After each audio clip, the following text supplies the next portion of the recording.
ദൈവനാമത്തിന് മഹത്വമുണ്ടാകട്ടെ.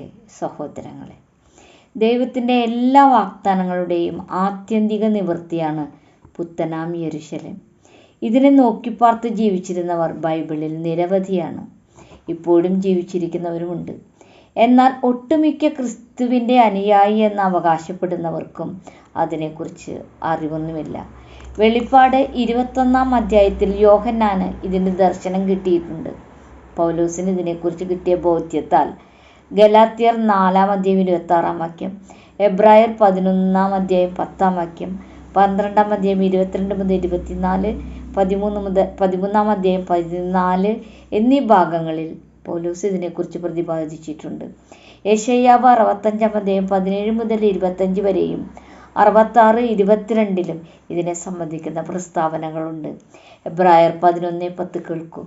ദൈവം ശില്പിയായി നിർമ്മിച്ചതും അടിസ്ഥാനങ്ങൾ ഉള്ളതുമായ നഗരത്തിനായി താൻ ദർശനത്തോടെ കാത്തിരുന്നു. അബ്രാഹത്തെക്കുറിച്ച് പറയുന്നതാണിത്. നല്ല സമ്പത്തുണ്ടായിരുന്ന അബ്രാഹം പരദേശിയായി കൂടാരങ്ങളിൽ പാർത്ത് പുത്തനാം യെരുശലേമിനെ നോക്കി പാർത്തിരുന്നു. ആ നഗരത്തെക്കുറിച്ച് യോഹന്നാൻ വെളിപ്പാട് 21:2 പറയുന്നത് കേൾക്കൂ. ഭർത്താവിനായി അണിയിച്ചൊരുക്കിയ മണവാട്ടിയെപ്പോലെ പുതിയ യെരുശലേം എന്ന വിശുദ്ധ നഗരം സ്വർഗത്തിൽ ദൈവസന്നിധിയിൽ നിന്ന് തന്നെ ഇറങ്ങി വരുന്നത് ഞാൻ കണ്ടു. പിന്നീടുള്ള ഭാഗങ്ങളിൽ ആ നഗരത്തെക്കുറിച്ച് വിവരിക്കുന്നു. നമുക്ക് നോക്കാം. പുതിയ ഒരു ആകാശവും പുതിയ ഒരു ഭൂമിയും ഉണ്ടായതിന് ശേഷമാണ് സ്വർഗീയ ജെറുസലം സ്വർഗത്തിൽ നിന്ന് ഇറങ്ങി വരുന്നത്. സമുദ്രം ഇനിമേലില്ല എന്ന് പറയുന്നു. ദൈവം അവിടെ മനുഷ്യരോടുകൂടെ വസിക്കുമെന്നും പറയുന്നുണ്ട്. അവിടെ മരണമോ ദുഃഖമോ കരച്ചിലോ വേദനയോ ഇല്ല എന്നും പറയുന്നു. പുത്തനാം യെരുശലേമിൽ ദൈവം സകലതും പുതിയതാക്കുന്നു എന്നാണ് പറയുന്നത്.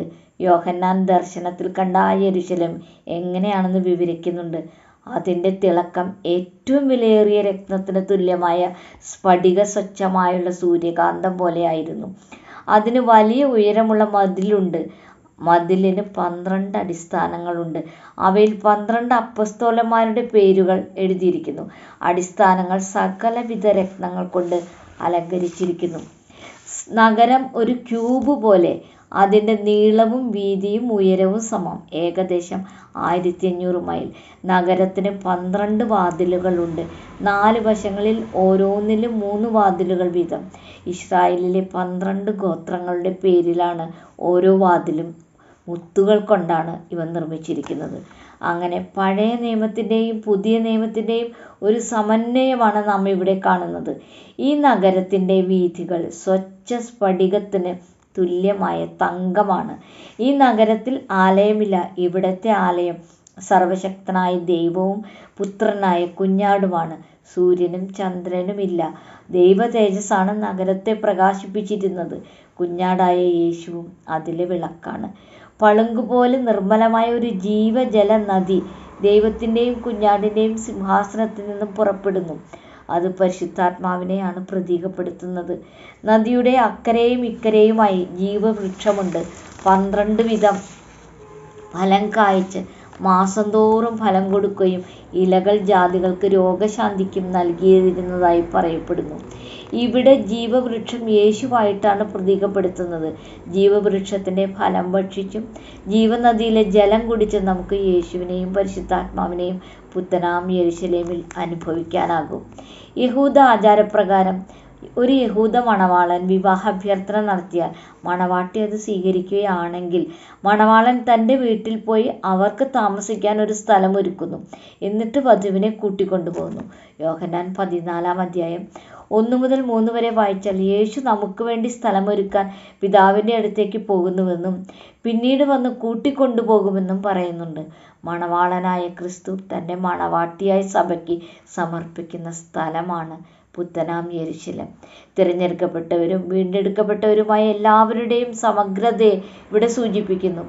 ബൈബിളിലെ ദിവ്യപ്രണയത്തിൻ്റെ ആത്യന്തിക പൂർത്തീകരണമാണിത്. യുഗങ്ങളിലുടനീളം ഒരേ ആത്മാവിനാൽ നയിക്കപ്പെട്ടവർക്ക് ദൈവം നൽകുന്ന മഹത്വമുള്ള നഗരം, സങ്കല്പിക്കാനാവാത്ത അനുഗ്രഹത്തിൻ്റെ സ്ഥലം. വെളിപ്പാട് 22:14 പറയുന്നത് കേൾക്കൂ.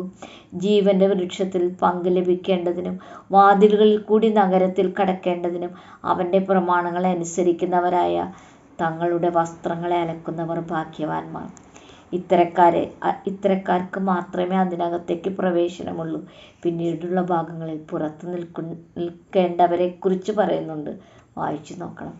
ഈ നഗരത്തിലേക്ക് കടക്കാൻ യോഗ്യത നേടുന്ന ഭാഗ്യവാന്മാരുടെ കൂട്ടത്തിൽ ഉൾപ്പെടാൻ നമുക്ക് പരിശ്രമിക്കാം.